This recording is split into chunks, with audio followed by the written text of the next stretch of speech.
এক সাহাবী রাস্তায় দিয়ে হাঁটছিলেন, হঠাৎ মাটিতে চকচকে কিছু দেখতে পেলেন। কাছে গিয়ে দেখলেন সোনার আংটি। তিনি চাইলে আংটিটি নিজের কাছে রেখে দিতে পারতেন, কেউ জানতো না। কিন্তু তিনি আল্লাহকে ভয় করলেন।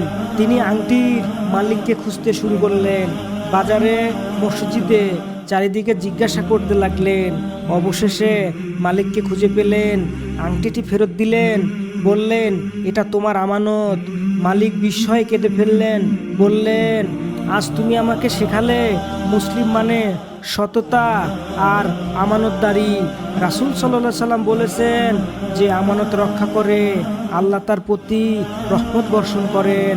বন্ধুরা, সততাই একজন মুমিনের আসল পরিচয়। এই শিক্ষা সবার মাঝে ছড়িয়ে দিন। এরকম ভিডিও পেতে চ্যানেলটি সাবস্ক্রাইব করে আমাদের সাথে থাকুন।